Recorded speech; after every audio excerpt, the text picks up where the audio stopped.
Well, hello, friends, and welcome to another Storytime with Liz. I'm Liz, and I'm so happy that you could join me on another chapter of The Wonderful Wizard of Oz by L. Frank Baum and pictures by W. Denslow. If you like reading along with me, please subscribe to my channel.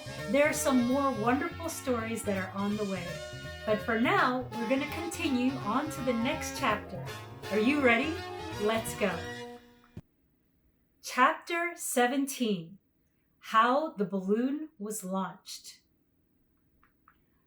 For 3 days, Dorothy heard nothing from Oz. These were sad days for the little girl, although her friends were all quite happy and contented.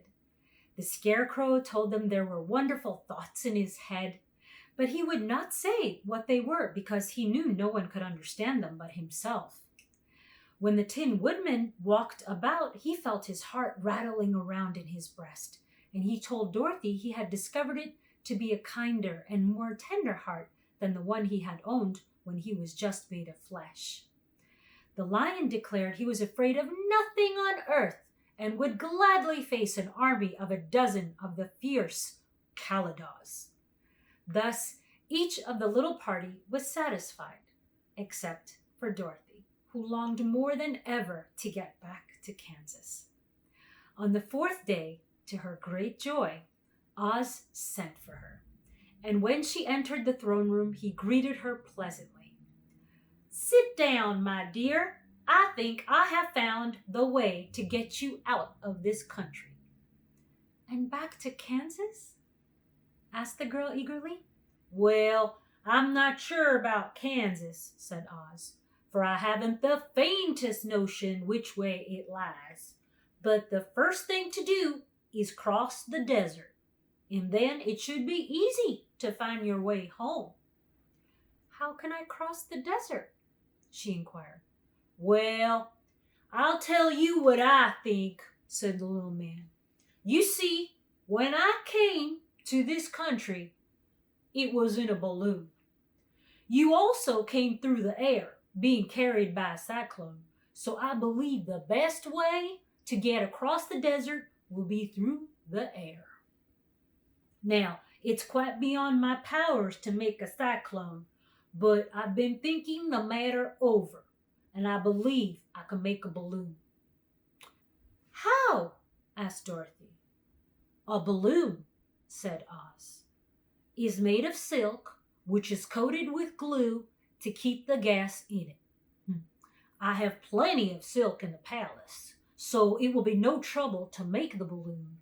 But in all this country there is no gas to fill the balloon with, so to make it float."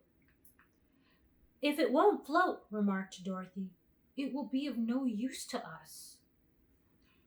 "True," answered Oz, "but there is another way to make it float, which is to fill it with hot air. Hot air isn't as good as gas, but if the air should get cold, the balloon would come down in the desert and we should be lost." "We?" exclaimed the girl. "Are you going with me?" "Well, yes, of course," replied Oz. "I'm tired of being such a humbug. If I should get out of this palace, my people would soon discover I am not a wizard. And then they would be vexed with me for having deceived them. So I have to shut up in these rooms all day, and it gets tiresome.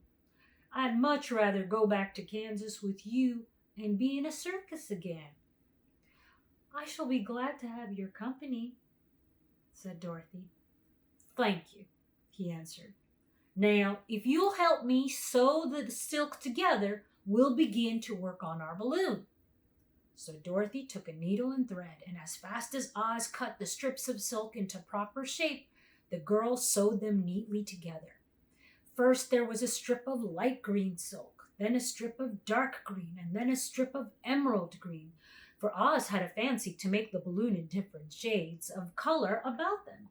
It took 3 days to sew all the strips together, and when it was finished they had a big bag of green silk more than 20 feet long. Then Oz painted it in the inside with a coat of thin glue to make it airtight, after which he announced that the balloon was ready. "But we must have a basket to ride in," he said. So he sent the soldier with the green whiskers for a big clothes basket, which he fastened with many ropes to the bottom of the balloon. When it was ready, Oz sent word to his people that he was going to make a visit to a great brother wizard who lived in the clouds. The news spread rapidly throughout the city, and everyone came to see the wonderful sight. Oz ordered the balloon carried out in front of the palace, and the people gazed upon it with such curiosity. The Tin Woodman had chopped a big pile of wood, and now he made a fire of it. And Oz held the bottom of the balloon over the fire so that the hot air that arose from it would be caught in the silken bag. Gradually, the balloon swelled out and rose into the air until finally the basket had just touched the ground. Then Oz got into the basket and said to all the people in a loud voice, "I am now going away to make a visit. While I am gone, the Scarecrow will rule over you. I command you to obey him as you would me." The balloon was by this time tugging hard at the rope that held it to the ground, for the air within it was hot, and this made it so much lighter in weight than the air without it pulled hard to rise into the sky. "Come, Dorothy," cried the wizard. "Hurry up, or the balloon will fly away." "I cannot find Toto anywhere," replied Dorothy, who did not wish to leave her little dog behind. Toto had run into the crowd to bark at a kitten, and Dorothy at last found him. She picked him up and ran towards the balloon. She was within a few steps of it, and Oz was holding out his hands to help her into the basket when, crack! Went the ropes, and the balloon rose into the air without her. "Come back," she screamed. "I want to go too." "I can't come back, my dear," called Oz from the basket. "Goodbye." "Goodbye," everyone shouted, and all eyes were turned upward to where the wizard was riding in the basket, rising every moment farther and farther into the sky. And that was the last any of them ever saw of Oz, the wonderful wizard, though he may have reached Omaha safely and may be there now for all we know.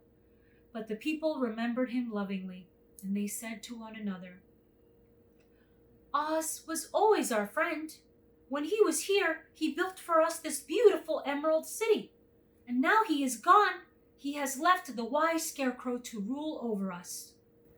Still, for many days they grieved over the loss of the wonderful wizard and would not be comforted. What is Dorothy gonna do now? The wizard is gone, and she has no way to get back home. Well, we'll have to see on the next chapter. I hope you can join me again. If you like the chapter, please subscribe and give it a thumbs up. And until next time, mwah! I'll see you soon.